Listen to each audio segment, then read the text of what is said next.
y la charla que preparamos para el día de hoy es de trastorno disociativo. Estos son los contenidos que vamos a tratar durante la charla, que es la definición, la historia y la epidemiología de la patología, las teorías y la neurobiología, el diagnóstico, el tratamiento y finalmente su pronóstico y evolución. Bueno, entonces vamos a comenzar con su definición. Entonces, este está definido como una disrupción aguda o gradual, transitoria o persistente de la conciencia, la percepción, la memoria o el awareness, que no va a estar asociado con enfermedad física o disfunción orgánica del cerebro, la cual va a ser suficientemente severa para causar estrés o disfunción, teniendo en cuenta que el awareness va a ser la habilidad del cerebro para procesar información del mundo real, mientras que la conciencia va a ser la habilidad del cerebro de hacer sentido a la información. Entonces, tenemos que tener muy en cuenta que el principal criterio para ubicar un caso dentro de los trastornos disociativos va a ser el carácter maladaptativo de los síntomas y la repercusión funcional. Estas respuestas disociativas se van a generar como defensas ante el trauma, aunque con el tiempo se van a convertir en patrones de respuesta ante emociones y situaciones de diversos tipos, y se trata de reacciones automáticas y no de mecanismos de defensa en el sentido psicoanalítico, es decir, que van a ser carentes de un componente intencional. Vamos a comenzar a hablar entonces un poco de historia. Digamos, todo se remonta a 1980 con Pierre Janet, que define por primera vez el concepto de disociación. Él va a proponer una teoría de la disociación patológica o la desagregación como una predisposición constitucional en los individuos traumatizados, y él, pues digamos, propone que la defensa frente a la ansiedad generada por las experiencias traumáticas va a persistir en forma de ideas fijas subconscientes en la mente del paciente, lo que va a llevar a afectar su humor y su conducta. Y esta disociación va a llevar a un estrechamiento de la conciencia en la cual unas experiencias no se van a asociar con otras. Posteriormente, en 1893, Joseph Gruber, junto con Freud, introducen el concepto de escisión de conciencia. Inicialmente consideran que la escisión de la conciencia va a estar presente en un nivel rudimentario en toda historia y que la tendencia de estos a disociarse con la emergencia de estados anormales de conciencia va a ser el fenómeno básico de esta neurosis. En 1897, Sigmund Freud va a mantener el concepto de escisión de conciencia, va a abandonar la visión de que el trauma en la infancia temprana era lo que provocaba la disociación grave en las pacientes histéricas, y va a desarrollar la teoría de la neurosis, donde un trauma interno en la forma de deseos infantiles y fantasías va a jugar un papel dominante en la estructura de la mente. Adicionalmente, va a describir el concepto de represión como el modo en que las pacientes neuróticas van a apartar activamente el material conflictivo fuera de la conciencia. Sin embargo, este material puede volver en forma de sueños, síntomas o símbolos. Ya en 1910, Carl Jung va a describir los complejos afectivos. Propone que la estructura básica de la mente normal son complejos asociados a sentimientos, y estos están organizados en torno a un núcleo temático en los recuerdos del individuo. Va a describir estos complejos como relativamente independientes, como fragmentos psíquicos, con bastante similitud a lo que posteriormente se denominaría estados del ego. Y pues digamos que describe estos complejos que van a ser bastante equiparables a las ideas fijas inconscientes de Freud. En 1930, entonces, Paul Federn va a establecer la diferencia entre catexis de objeto y catexis del ego, y la diferencia entre la introyección, que es un objeto interno investido, de catexis de objeto, es decir, está dentro del yo, pero no va a ser parte de él, y la identificación, que es una representación del objeto que puede cambiar a una representación yoica. En este caso, el individuo va a comenzar a hablar y actuar como el otro. Posteriormente, en 1940, Eduardo Weiss va a definir el concepto del estado del yo como un sistema organizado de conducta y experiencia cuyos elementos se han reunido en torno a algunos principios comunes, y estos van a estar separados de otros estados por límites que son más o menos permeables. En 1946, Klein y Farbein van a proponer la diferenciación entre escisión vertical y horizontal, siendo la escisión vertical la que puede verse en los estados disociativos, y los estados mentales no se distinguen por tener un mayor o menor nivel de conciencia. Cualquiera de ellos puede tener elementos conscientes e inconscientes y se puede alternar entre el control voluntario de la conducta a un estado latente.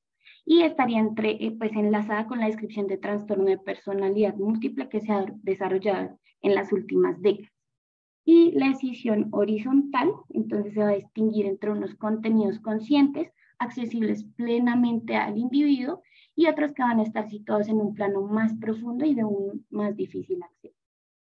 En 1977, Hilgard enuncia la llamada teoría de la neodisociación, que quiere decir que incidirá en la distinción entre disociación y represión. Lo reprimido inconsciente estaría dominado por el proceso primario del pensamiento y sería de naturaleza irrealista e ilógica, mientras que la disociación lo considera como un sistema de ideas desconectado de la conciencia por una barrera amnésica, pero que va a mantener reacciones lógicas y realistas entre ellas. Adicionalmente, enuncia el término observador oculto, que es detectado bajo hipnosis, en el que una parte de la persona sabe la presencia de un doloroso que la parte consciente desconoce o ignora. En 1980, Kenneth Bauer va a elaborar una modificación de la teoría de la neodisociación, en la cual rechaza el concepto de barrera amnésica y enfatiza en el de alteración del control, diciendo que no siempre la amnesia va a estar asociada a la disociación. Y parte de un modelo de control jerárquico de la mente en el que habría una función de control superior, la metaconciencia, que quedaría abolida en la disociación y en la hipnosis, y esta función de control superior estaría relacionada con áreas frontales cerebrales. Y ya finalmente en 1994, Excel Cardeña va a proponer diversas aplicaciones del término disociación. Son estas tres: la disociación como módulos o sistemas mentales no conscientes o no integrados, la disociación como una alteración en la conciencia normal y la disociación como un mecanismo de defensa. Entonces, el primero, la disociación como módulos o sistemas mentales no conscientes o no integrados, lo que él quiere decir es que no hay una mente unitaria, sino que en algún nivel falta la necesaria integración para que esto suceda. Este a su vez lo divide en tres. En la disociación como la ausencia de percepción consciente de estímulos entrantes o conductas salientes.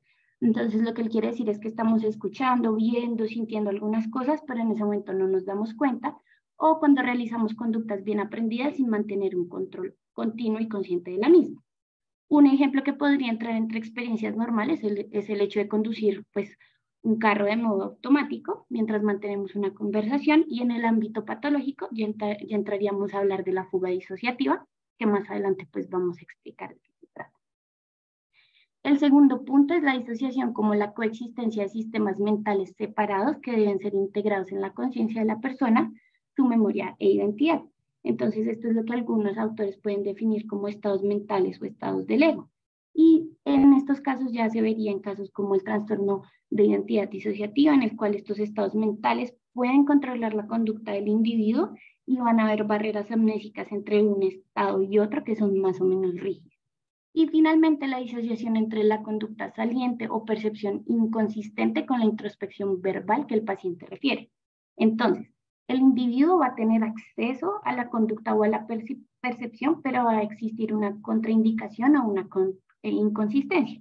Por ejemplo, entonces cuando un paciente nos está relatando un hecho traumático, pero este no va a manifestar reacciones emocionales como esperadas o lógicas ante lo que nos está contando. En la disociación como una alteración de la conciencia normal, vamos a tener que es una desconexión del yo o del entorno, como es en la desrealización y la despersonalización, y esta desconexión va a ser cualitativamente distinta a la experiencia ordinaria. Es decir, no se trata de una simple disminución del nivel de conciencia, sino por el contrario va a haber un cambio en la forma que el paciente se percibe a sí mismo o a la realidad que lo rodea. Y la disociación como un mecanismo de defensa, entonces ya va a haber un rechazo intencional, aunque no sea necesariamente consciente, de información emocional dolorosa. Algunos autores también la definen como un mecanismo de defensa, pero no en el sentido psicoanalítico, sino partiendo de la etología. ¿Qué quiere decir esto? Que la disociación puede ser comparable o análoga a la respuesta de congelación en animales que están siendo atacados por un depredador. Entonces lo que van a hacer es que se congelan con el fin de reservar energía para la huida, hacer perder interés del agresor o anestesiar a la víctima para minimizar el sufrimiento. Listo, ahora vamos a hablar un poco de lo que es la epidemiología. En general, sobre los trastornos disociativos no tenemos mucha información, la literatura no ha llegado a ese punto de tener mucha información disponible sobre su distribución y su prevalencia, pero se asume que en general su prevalencia es baja. En cuanto a la distribución hombres y mujeres, hay un radio de mujeres-hombres de 5 a 1, lo cual es pues, una diferencia muy grande, aunque pues, estos datos no van a ser muy exactos, ya que cuando los hombres debutan con episodios violentos o pues presentan estos episodios violentos durante su disociación, son redirigidos al sistema correccional y nunca llegan a los filtros de un diagnóstico. Su presencia está en todas las etnias en general, con una distribución muy similar, con un discreto predominio en la etnia caucásica, y se distribuye de una forma también muy similar en todos los grupos socioeconómicos. Listo. Hablando en específico de la amnesia, de la cual ya vamos a ahondar un poco más adelante, esta se va a presentar entre el 5 al 8% de los soldados que han estado en combate y desarrollan después trastornos disociativos. Y en cuanto a la despersonalización, vamos a ver que es frecuentemente comorbida con otras patologías como la ansiedad, la depresión severa, trastorno de estrés postraumático como tal. Y un dato que les tengo es que hasta un 50% de los estudiantes de universidad refieren haber presentado episodios de despersonalización o de desrealización. Y en pacientes psiquiátricos hasta un 80% de ellos refieren haber también tenido episodios de despersonalización o de realización, pero como episodios aislados. De este 80%, únicamente un 12% refiere que este síntoma va a persistir durante el tiempo.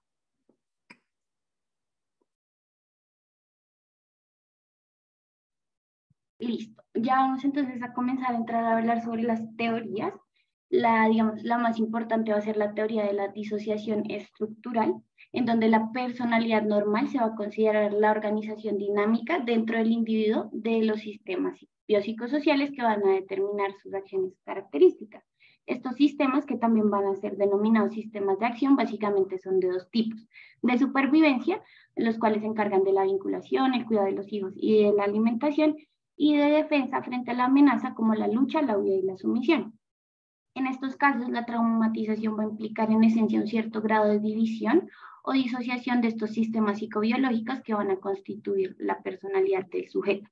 Entonces, la personalidad del sujeto va a estar dividida en la parte emocional de la personalidad, que es aquella personalidad fijada a la defensa y la reexperimentación del trauma, la cual va a contener recuerdos traumáticos que van a ser diferentes de la memoria autobiográfica en cuanto a que se trata de experiencias que son primariamente somatosensoriales, emocionalmente intensas, alucinatorias fragmentarias e involuntarias. Y por otro lado tenemos la parte de la personalidad aparentemente normal, que es aquella personalidad que debe seguir con la vida cotidiana y va a evitar los contenidos traumáticos por medio de cambios en la conducta y pensamiento. Y esta alternancia y coexistencia entre la reexperimentación del trauma y la evitación del mismo va a ser, digamos, el mecanismo esencial para estos trastornos disociativos. Entonces, ¿qué tenemos en la teoría de la disociación estructural? Vamos a tener que en la disociación se produce una escisión entre ambos sistemas. Entonces, una o más de las partes disociadas va a evitar los recuerdos traumáticos y va a desempeñar las funciones de la vida diaria, mientras que una o más partes de ella van a seguir fijadas a las experiencias traumáticas y a las acciones defensivas. Tenemos entonces la disociación estructural primaria, que es aquella que ocurre en reacción de estrés agudo, en el trastorno de estrés postraumático y algunos tipos de amnesias disociativas. Lo que pasa es que la personalidad emocional va a estar fijada al trauma, como los sistemas de acción defensivos, y la personalidad aparentemente normal, que lleva adelante la vida cotidiana, como los sistemas de acción de la vida diaria. Entonces vamos a tener esta alternancia entre la personalidad emocional y la personalidad aparentemente normal. Entonces, la normalidad va a ser solamente una apariencia, ya que el paciente va a evitar física y mentalmente todos los indicios que se relacionen con el trauma. Entonces, la persona puede estar aparentemente bien, pero no permite que emerja nada que esté conectado con la experiencia traumática. Entonces, va a producir cambios tanto en la conducta como en el carácter y el estado interno de la persona, aunque en el momento no esté reviviendo el trauma. Entonces, el paciente puede estar desimplicado efectivamente, puede estar en hiperalerta, entre otras cosas. En la disociación estructural secundaria, que es aquella que ocurre en traumas tempranos, prolongados o repetidos, como los que generan un trastorno de estrés postraumático complejo, la personalidad emocional a su vez puede disociarse. Y la personalidad aparentemente normal va a ser única, que va a ser la que expresa los sistemas de acción de la vida diaria. La personalidad emocional, entonces va a ser diversa, representando cada uno un sistema defensivo diferente. Algunas pueden estar fijadas al llanto, otras en la evitación, del rechazo social, otros en la defensa física. Y la personalidad aparentemente normal va a ser la que se va a encargar de la vinculación con los otros, el cuidado y la satisfacción de las necesidades básicas. Y finalmente, en la disociación estructural terciaria, que se va a ver en casos más extremos, la personalidad aparentemente normal también se va a dividir, y esto es lo característico del trastorno de identidad disociativa. Entonces, cuando la capacidad de integración que tiene el sujeto es tan baja, no va a desarrollar o mantener una personalidad aparentemente normal única, y lo que pasa es que entonces va a existir una parte disociada que es sexual, encargada de la reproducción, una parte que puede ser madre, que se encarga del cuidado, y una parte que va al trabajo, que está encargada como de la exploración y de aquella, digamos, de la forma de conseguir aquellas necesidades básicas. Y es importante saber que algunas de las partes disociadas que aparecen poseen un sentido de independencia más fuerte que otras. Entonces, en las partes disociadas, estas se van a manifestar en forma de síntomas disociativos. Vamos a tener síntomas negativos que van a estar definidos como la ausencia de algo que debería estar presente. Estos pueden ser somatomorfos, como la anestesia, o psicomorfos, como la amnesia, y se van a relacionar con la parte de la personalidad aparentemente normal y constituye pérdidas de funciones, como la parálisis y, como ya les dije, la amnesia. Y los síntomas positivos, que es la aparición de algo que no debería estar presente, que pueden ser somatomorfos como pseudocrisis convulsivas o psicomorfos como las alucinaciones, se van a relacionar generalmente con la personalidad emocional y van a presentar fenómenos de intrusión como pensamientos, emociones o sensaciones físicas que van a emerger en la conciencia y van a ser egodistónicos y rechazados por la personalidad aparentemente normal. Bueno, para hablar un poco de la neurobiología, primero tenemos que aclarar que existe un sistema central de alarma en el sistema neuronal compuesto de el hipocampo, la, la corteza somatosensorial, el hipotálamo y el tallo cerebral, el cual está encargado de escanear el entorno del sujeto por estímulos a los cuales el sujeto ha aprendido a temer y a generar una alerta y una cascada de reacciones a dicha alerta en cuanto uno de estos estímulos ha sido detectado. Entonces, teniendo eso en cuenta, hay estudios en tomografía por emisión de positrones y en resonancias magnéticas funcionales en las cuales los resultados evidencian una disminución de la actividad del sistema límbico y un aumento de la actividad frontal. Recordemos que el sistema límbico es este sistema encargado de la regulación de las emociones y lo que va a hacer el sistema frontal va a ser el encargado de la regulación de algunas de las funciones cognitivas superiores, como lo va a ser la toma de decisiones. Estos mismos estudios señalan que en mujeres con diagnósticos del trastorno de la identidad disociativa se presenta una disminución del tamaño de la amígdala y del hipocampo. En estudios de tomografía por emisión de positrones también se ha observado un aumento del flujo sanguíneo hacia la amígdala, hacia la ínsula, hacia la corteza somatosensorial y los ganglios basales que no van a ser reproducibles por controles. Una cosa interesante de estos estudios es que estos controles van a ser personas, pues actores que son entrenados para imitar la reacción que se esperaría de un alter, que ya más adelante vamos a hablar un poco de los alters, y de cómo estaría actuando una persona cuando se disocia y cuando presenta diferentes síntomas, y no han podido reproducir estos hallazgos. También se ha reportado en adultos y en niños que han tenido historial de trauma psicológico una disminución del tamaño de la amígdala. Y otro hallazgo que se ha encontrado es que este trauma y esta correlación es mayor cuando el trauma ha tenido que ver con negligencia y abandono que con otros tipos de trauma.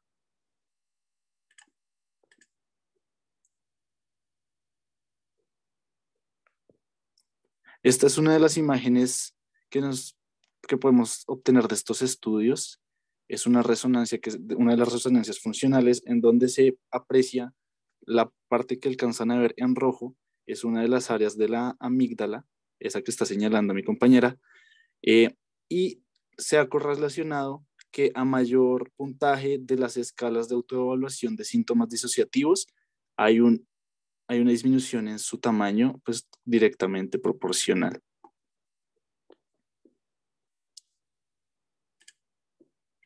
Listo. También se ha observado en pacientes con el subtipo disociativo del trastorno de estrés postraumático, que en su mayoría van a presentar despersonalización y ellos van a demostrar una activación del sistema frontal y una disminución de la función del sistema límbico, como lo que habíamos mencionado anteriormente. En pacientes que presentan despersonalización o desrealización, también se ha demostrado la inhibición del sistema límbico y la activación del sistema frontal. Ven que todo va como hacia el mismo punto. También hay que tener claro que inhiben la memoria autobiográfica, ya que pues la amígdala y el hipocampo están directamente involucrados en la forma en la que se almacena el recuerdo traumático y pues ese recuerdo es parte de la memoria autobiográfica del sujeto. Listo. Hablando de la clínica que va a presentar el paciente va a depender del tipo de desorden, como nos presenta el DSM-5, que van a ser el trastorno de la identidad disociativa, la amnesia disociativa y el trastorno de despersonalización o de realización.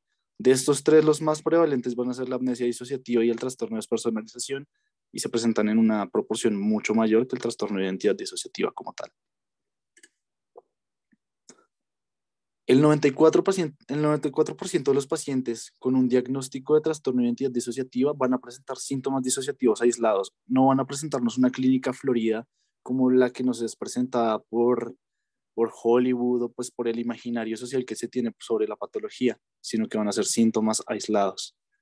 Además, hay un poco de dificultad en el diagnóstico de la patología, teniendo en cuenta que hay pacientes que ocultan deliberadamente sus síntomas, y ya vamos a ver más adelante por qué. Vamos a ver en la clínica transiciones entre los alters que van a ser más evidentes durante las entrevistas largas con los pacientes, ya que en entrevistas cortas es posible que no se alcance a evidenciar la transición entre un alter.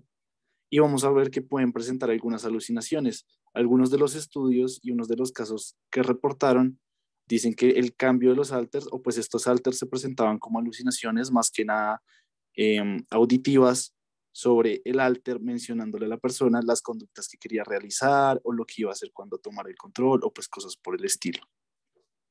Vamos a ver que también van a presentar un difícil control de la conducta, ya que mientras más larga sea la entrevista, mientras más estemos con el paciente evaluando su comportamiento, más difícil le va a ser mantener el control y más difícil va a ser no cambiar entre alters, y así vamos a poder también distinguir un poco más la patología. Otra cosa que van a presentar va a ser la inconsistencia entre las acciones que ellos realizan y los recuerdos que tienen de haber realizado estas acciones o de interacciones que hayan tenido con otras personas. También van a presentar en algunos casos fuga disociativa y la despersonalización y la desrealización. La fuga se trata en específico de pacientes que ante la aparición de este estímulo que genera como el trigger para el síntoma, van a alejarse completamente de la situación, van a alejarse de los lugares de su rutina diaria, van a alejarse de su hogar, de su trabajo, a veces los encuentran a kilómetros de donde se supone que deberían estar, a veces han hecho viajes e incluso pueden presentarse creando una nueva identidad, que pues es lo que finalmente los termina llevando a urgencias o simplemente no recordando nada sobre su, entre comillas, vida pasada. Una cosa que hay que tener en cuenta también es que lo egodistónico del síntoma no nos va a determinar la gravedad de la patología. ¿Eso qué quiere decir? Que si la persona presenta la amnesia y esta amnesia le genera este sentimiento de malestar y se pregunta mucho por qué está sucediendo esta amnesia, se culpabiliza, todos estos sentimientos en torno a su síntoma, no nos va a decir qué tan grave es. De hecho, se ha correlacionado que cuando una persona tiene sus síntomas ya más aceptados e integrados a su persona, quiere decir que incluso es posible que sean más graves, ya que pues no está ahondando en estos sentimientos y en este trauma que le generó los síntomas. Esta es una cita por Pierre Janet, que como mencionó mi compañera, fue el primero en describir la patología. De hecho, son gente loca en pleno delirio. Sin embargo, cogen billetes de tren, comen y duermen en hoteles, hablan con mucha gente. Y es cierto que hemos dicho que aparentan ser un poco raros, que parecen preocupados o en un estado de ensoñación, pero después de todo, no son etiquetados como locos. Lo más asombroso de las fugas es que estos individuos no sean detenidos por la policía en los inicios de su viaje, sino cierto tiempo después, que pues nos habla un poco de lo difícil que va a ser la identificación de la patología, ya que pues no son tomados por la población en general, digamos que los pueden encontrar como un síntoma de una patología como tal. Listo. Hablando específicamente de la amnesia que se va a generar en este caso, en el caso de los trastornos disociativos, va a ser diferente a la que se genera por otros estados orgánicos o por otras enfermedades orgánicas, ya que en general otras patologías como lo van a ser los trastornos neurocognitivos mayores o pues otros daños en la memoria, en los diferentes tipos de memoria, van a presentar primero una pérdida de la memoria inmediata, la memoria de trabajo, bueno, daños en diferentes aspectos. En cambio, la amnesia que se genera en los trastornos disociativos va a estar relacionada con la memoria autobiográfica. Estas personas tienden a olvidar nombre, datos de identificación, las diferentes relaciones interpersonales que tienen, el lugar en donde viven, bueno, todos estos diferentes datos. Y esta amnesia vamos a poder dividirla en estas 5 diferentes tipos de amnesia. La primera va a ser la amnesia localizada, que es cuando el paciente no va a recordar eventos que suceden en un periodo limitado de tiempo después de un evento traumático. O sea, un momento del tiempo en el que podemos definir cuándo comenzó la amnesia, desde cuándo no recuerda y hasta cuándo volvió a recordar. Otro tipo va a ser la selectiva, en la cual el paciente no va a recordar algunos, pero no todos los eventos que sucedieron durante un periodo de tiempo limitado. La generalizada, otra en la que la persona no va a recordar nada de su vida por completo, va a eliminar básicamente sus recuerdos. La amnesia continua, en la cual la persona está presentando una amnesia que va a cubrir todo el periodo desde que comenzó hasta que nosotros los encontramos, hasta que comienza la entrevista. Y la sistematizada, en la cual la amnesia únicamente va a abarcar ciertas categorías de la información, entonces solo va a abarcar periodos de tiempo después de estímulos muy específicos, después de realizar ciertas conversaciones, de encontrarse con ciertas personas, pero va a estar delimitada por estos encuentros o pues por estos hechos únicamente. De esto es importante también recalcar que la localizada y la selectiva van a ser el tipo de amnesia más comúnmente encontrada.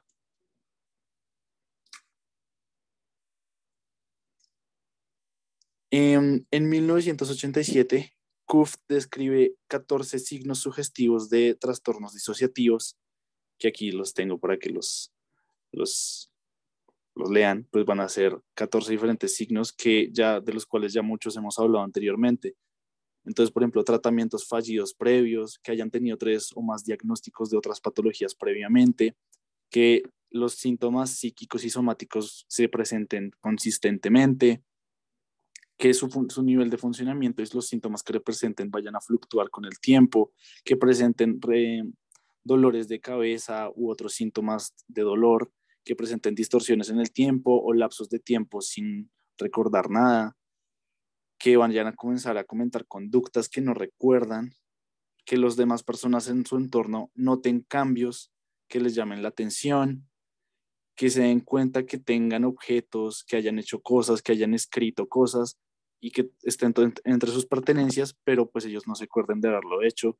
Las alucinaciones auditivas que se van a presentar de una forma, o sea, las describen como intrapsíquicas, que el paciente se describa a sí mismo, pues las acciones que realiza en plural como un nosotros o que hable de sí mismo en tercera persona, que tenga una historia de abuso sexual en la infancia, que tenga una incapacidad para recordar eventos infantiles en estas edades en específico. También se ha descrito, aunque no con tanta relevancia, que los pacientes que durante su infancia tuvieron amigos imaginarios, pues tienen como una prevalencia, un mayor riesgo de presentar esta patología más adelante en su vida.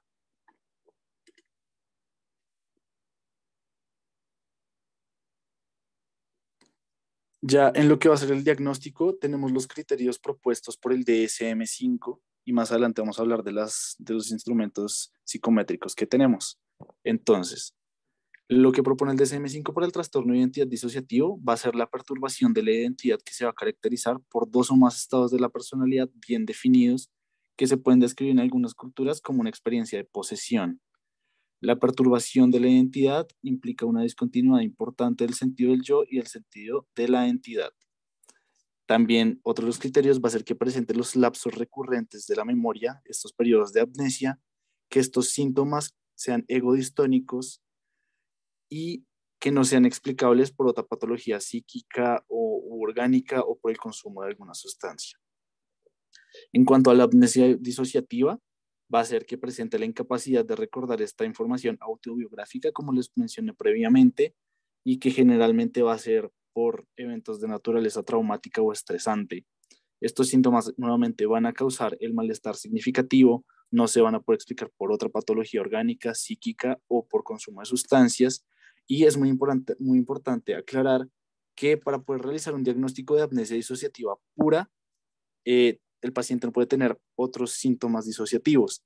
Ya cuando el paciente nos presente desrealización o despersonalización, tenemos que ir pensando en otros de los descriptores que vamos a ver más adelante. Para poder diagnosticar una amnesia pura, tiene que únicamente presentar esta amnesia. Las partes que les hablé previamente de la fuga disociativa, en este caso el DSM-5 lo propone como un descriptor de la amnesia disociativa. Siguiente.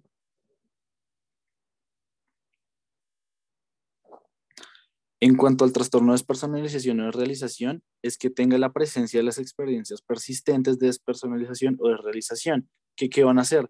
La despersonalización va a ser cuando el sujeto tiene una experiencia de irrealidad que se va a caracterizar por un distanciamiento de sí mismo o la sensación de ser un observador aislado que simplemente está viendo cómo su cuerpo realiza acciones o cómo otra persona habitando su cuerpo realiza acciones.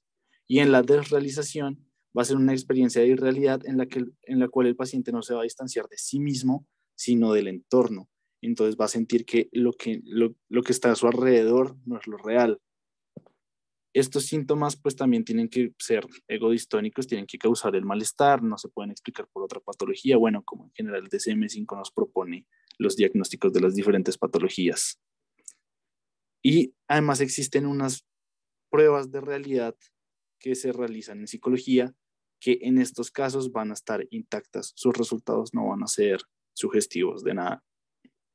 El DSM-5 también nos propone las clasificaciones de otros trastornos disociativos especificados y de otros trastornos disociativos no especificados.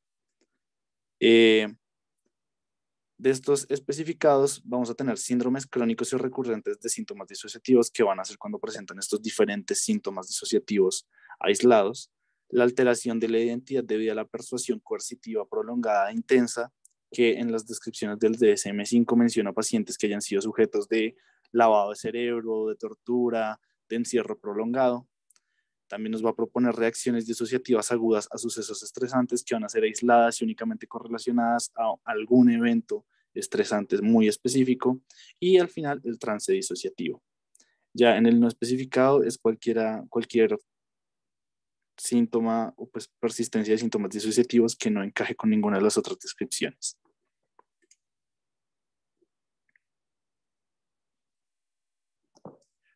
En cuanto al diagnóstico con instrumentos psicométricos, es importante tener en cuenta que hay dos tipos de instrumentos psicométricos. Primero, las escalas autoadministradas diagnósticas y los cuestionarios de evaluación, y las otras son las entrevistas estructuradas.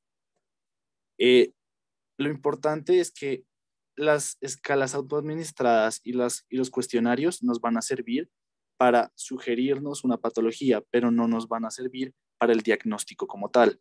Y las entrevistas estructuradas son lo que nos va a permitir hacer un diagnóstico utilizando los instrumentos psicométricos. Hay que tener en cuenta que un gran número de los pacientes psiquiátricos van a presentar síntomas disociativos que nunca se hubieran registrado si nosotros no hubiéramos pensado en utilizar los instrumentos psicométricos con ellos.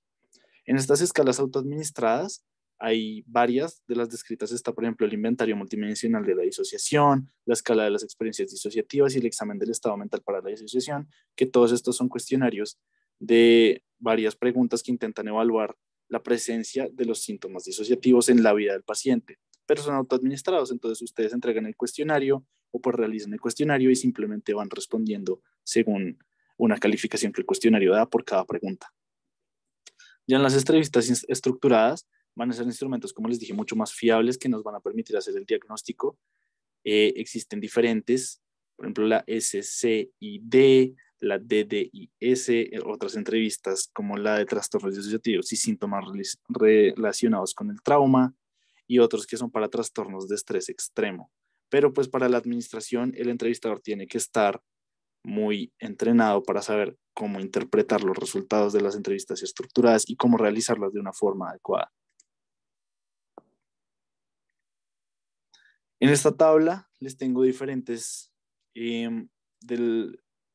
escalas de las propuestas, en las cuales, por ejemplo, podemos observar que hay diferentes escalas para un adulto, para un adolescente y para un niño, y que pues ya están delimitadas por edad de los 5 a los 12 años, de los 12 a los 20, y ya mayores de 18 podríamos estar aplicando la de los adultos.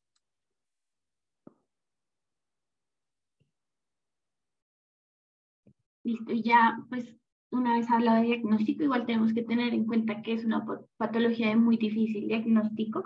¿Por qué? Por la característica de que es un trastorno polimorfo, es decir, que presenta etapas muy diferentes a lo largo de la evolución, y los síntomas disociativos propiamente dichos pueden ser evidentes solo en algunos periodos, es decir, que tiene una ventana de diagnosticabilidad.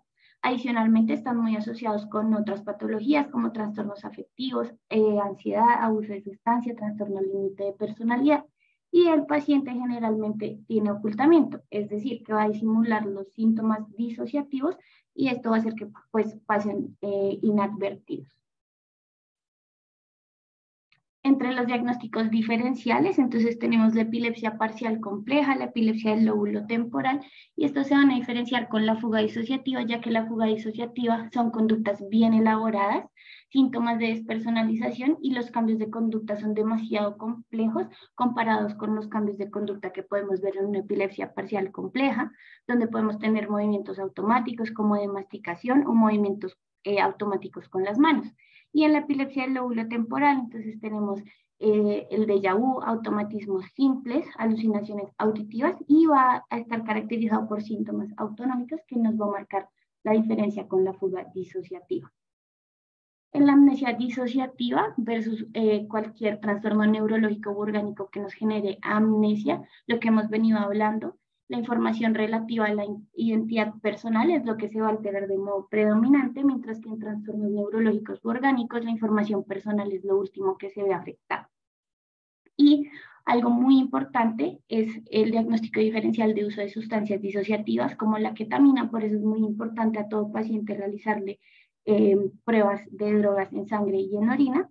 La diferencia es que en el uso de sustancias disociativas va a haber una distorsión visoespacial y temporal, el paciente puede tener psicosis, sin embargo, esto también puede estar presente en algunos trastornos disociativos, y adicional va a tener perturbaciones visuales.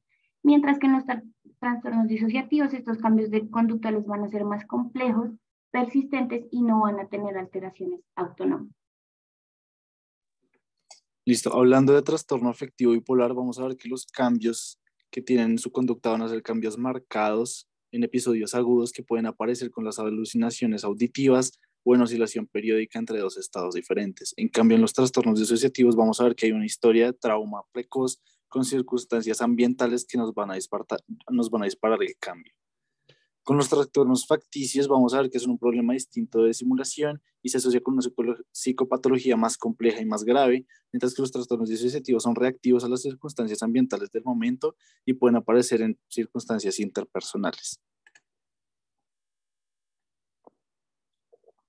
En cuanto a la somatización, hay una relación estrecha con la traumatización y una mayor gravedad de esta, mientras los trastornos disociativos también tienen una estrecha relación entre la disociación y la traumatización, y por antecedentes de abusos sexuales se van a ver muy comúnmente asociados.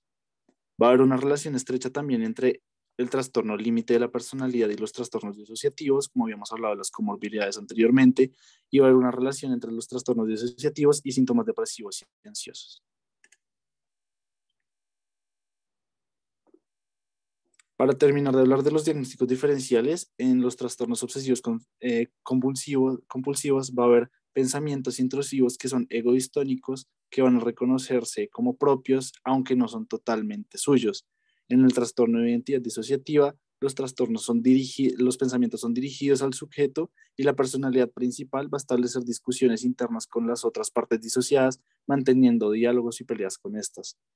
En la psicosis vamos a tener alucinaciones auditivas menos elaboradas, más simples, alteraciones conductuales y las conductas e ideas extrañas, mientras que en el trastorno de la identidad disociativa no vamos a observar la incoherencia, la pérdida de las asociaciones, no van a tener síntomas negativos, las alucinaciones auditivas van a estar más elaboradas y van a hacer referencia a escenarios traumáticos y van a estar nuevamente disparadas por situaciones externas.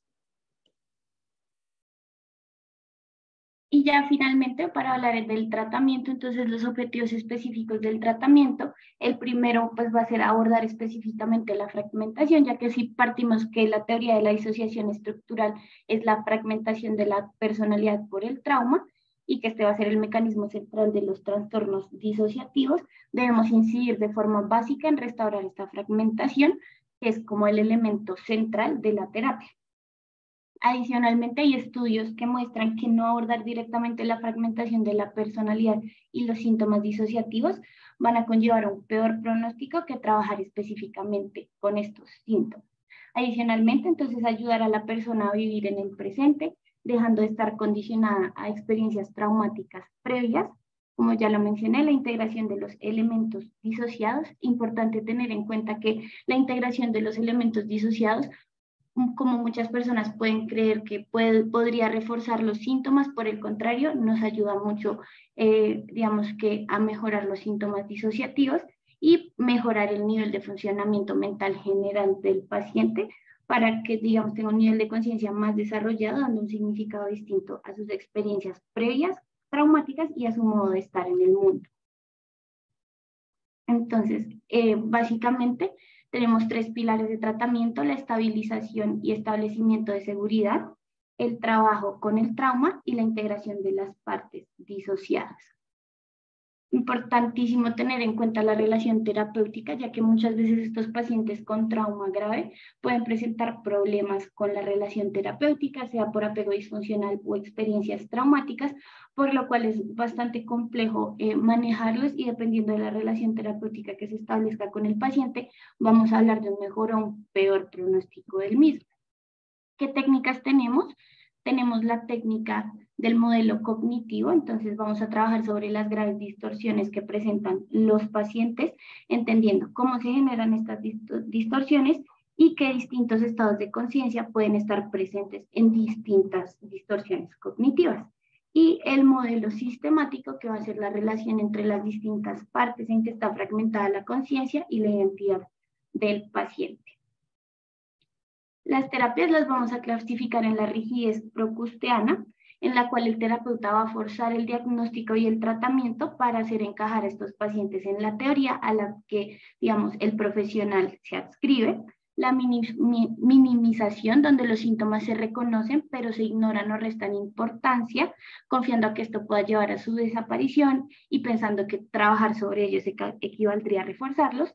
Estas dos, digamos que no han mostrado mucha evidencia, y se dice que lo mejor sería el abordaje de modo central de los síntomas disociativos, que es un enfoque donde vamos a trabajar con los síntomas disociativos específicamente, y que, a diferencia de lo que se cree con la terapia de minimización, no se van a potenciar, sino que se va a conseguir mejoras a largo plazo. La terapia orientada a los síntomas disociativos, entonces tenemos 3 terapias: el enfoque integracionista, donde creen que el objetivo debe ser la integración de las partes disociadas; el abordajes focalizados en la personalidad, entonces se centrarán en buscar una optimización de la organización interna.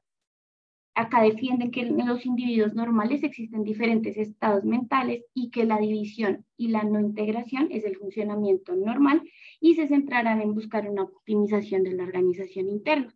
Y el adaptacionalismo se centra en mejorar el funcionamiento del paciente y en disminuir los síntomas más que en erradicarlos. Y hablando pues muy rápidamente del manejo farmacológico, no hay mucha evidencia que nos soporte un manejo farmacológico para este tipo de trastornos.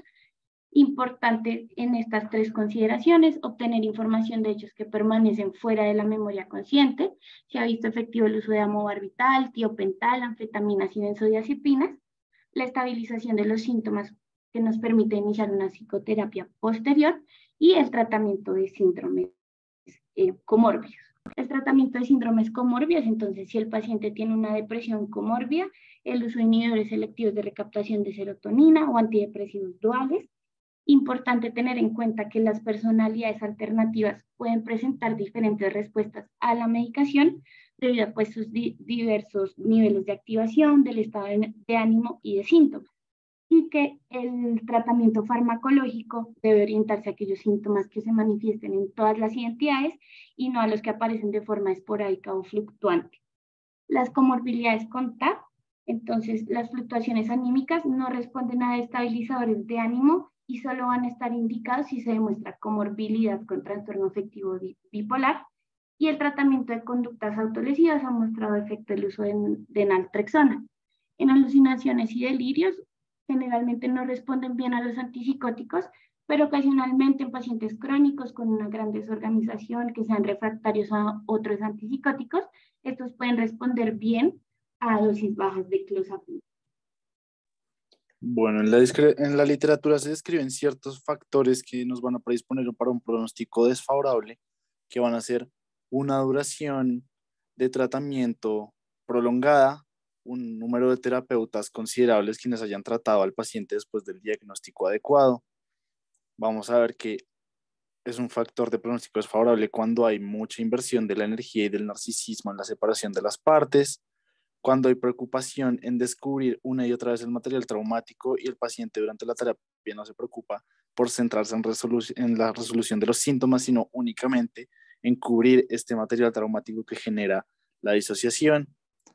También cuando presentan actitud violenta que esté presente de forma patológica, cuando el paciente tiene un alto grado de confabulación para la no resolución de los síntomas, cuando hay una persistencia de luchas por el control de la terapia, ya que puede haber un alter predominante que intente dominar la terapia, y cuando hay una implicación escasa o nula en el cambio y en la resolución de los síntomas por parte del paciente.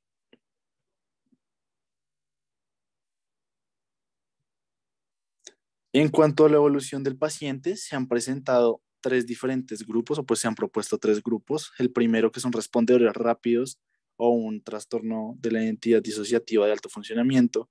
El segundo es un grupo intermedio o un grupo complejo, y el otro es un trastorno de bajo funcionamiento o ya pacientes crónicos.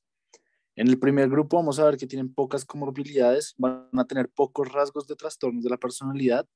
Las relaciones interpersonales que van a mantener son adecuadas, son estables. Los recursos que van a tener son significativos, y estos recursos hacen alusión a recursos tanto psicológicos como sociales, como económicos, que pues van a predisponerlos a que tengan una mejor evolución. Y la respuesta a la terapia que van a presentar es una respuesta adecuada. Incluso algunos de estos pacientes son candidatos a terapia ambulatoria. En el grupo intermedio vamos a ver que tienen alta comorbilidad, en especial psiquiátrica, van a tener importantes rasgos de trastorno de la personalidad, van a comenzar a desarrollar relaciones interpersonales problemáticas, los recursos con los que cuentan son escasos, lo mismo, al mismo nivel psicológico, económico, social, y la respuesta a la terapia va a ser favorable con la terapia adecuada, y van a tener una evolución mucho más lenta que el primer grupo, pero se puede evidenciar una evolución. En el último grupo, ya en el trastorno de disociación de bajo funcionamiento, vamos a ver que tienen importante presencia de comorbilidades, en especial las que están asociadas al espectro esquizofrénico, al trastorno afectivo bipolar, o van a presentar con más normalidad episodios psicóticos. Van a tener importantes rasgos de trastornos de la personalidad, y les vamos a evidenciar más por conductas autolesivas o antisociales. Las relaciones interpersonales van a ser problemáticas, incluso no solo problemáticas, sino abusivas. Se van a ver envueltos en relaciones abusivas, o en negligencia también por parte de sus allegados.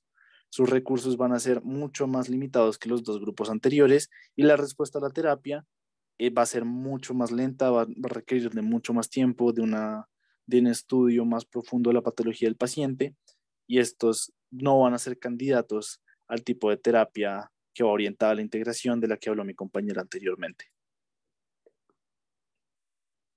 Esta fue la bibliografía que utilizamos y muchas gracias.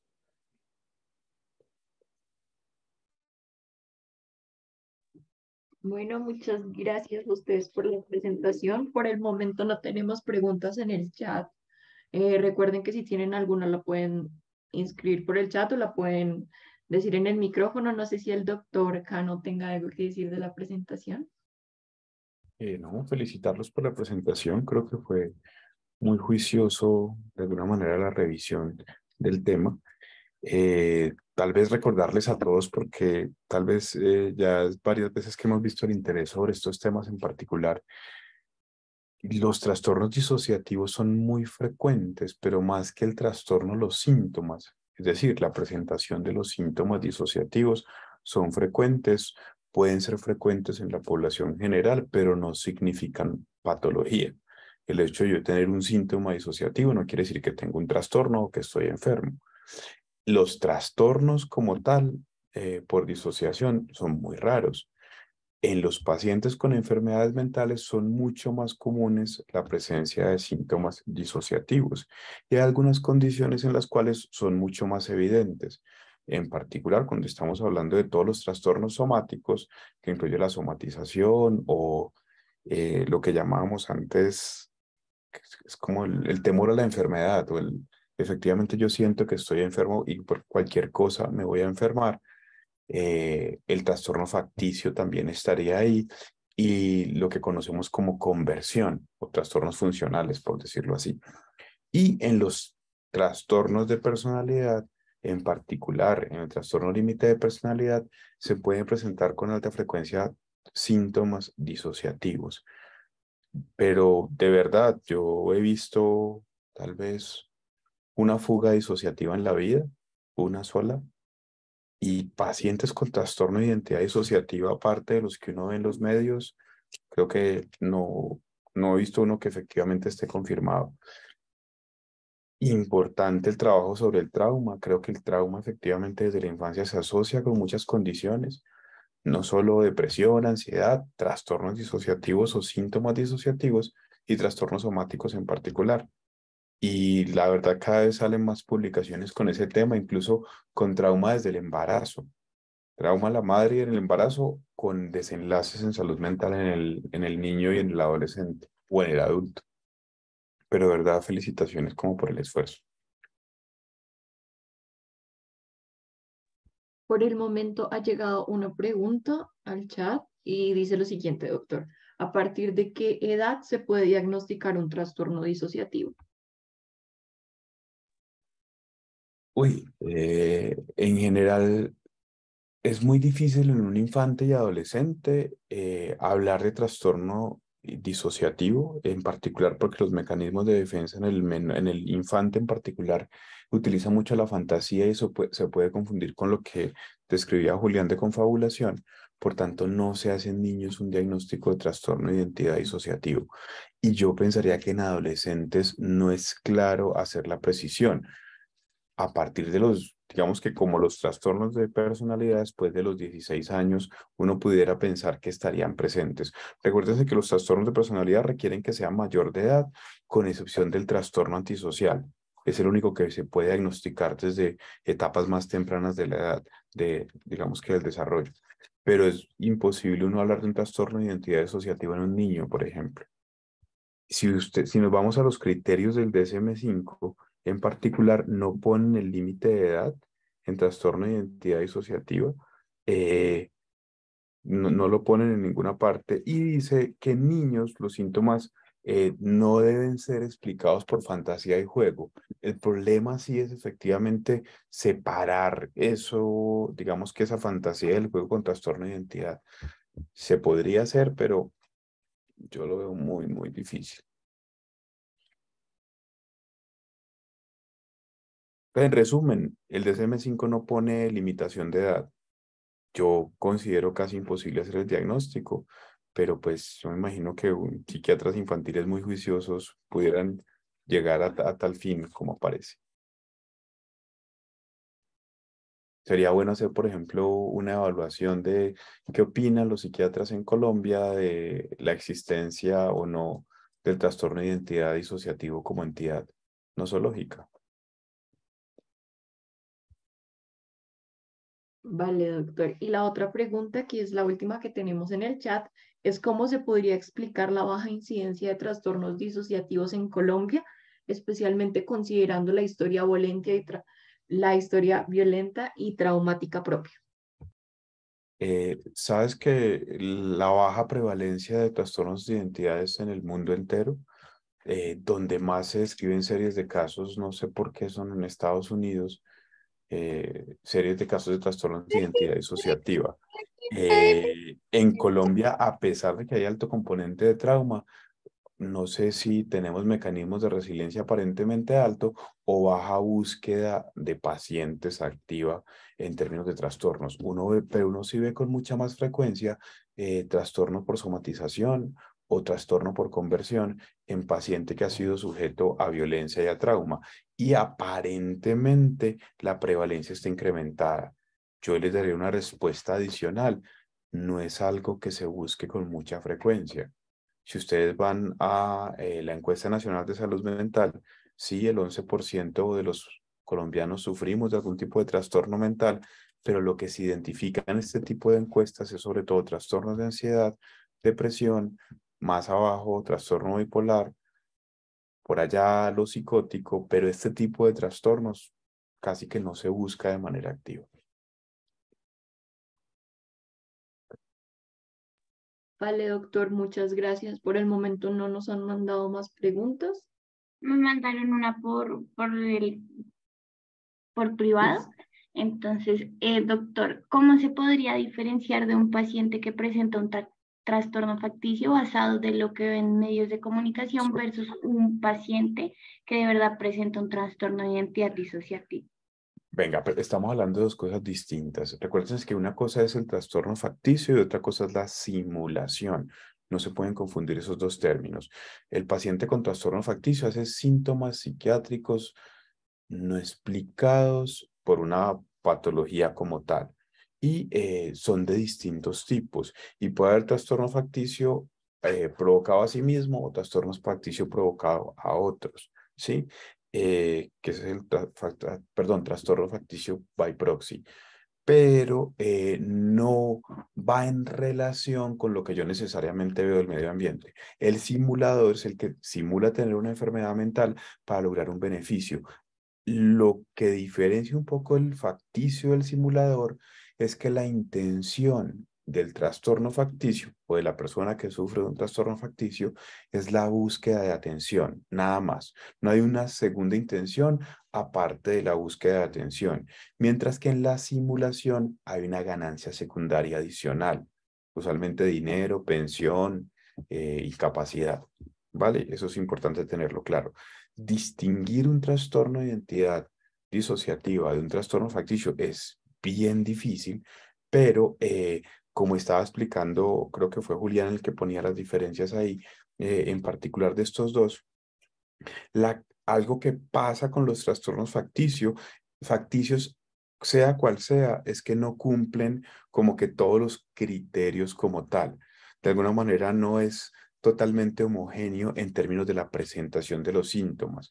Recuerden que dentro de la definición de trastorno, algo muy importante, si bien no tenemos claramente la causa conocida, hay unos síntomas claramente definidos que tienen una evolución en el tiempo.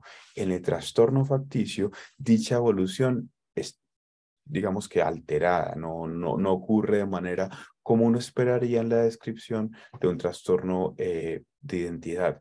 Ahí tal vez es más difícil pensar en que sea una simulación. Y si es una simulación, ya sí termina siendo un caso en el cual uno termina en psiquiatría forense identificando qué es lo que está ocurriendo en este individuo.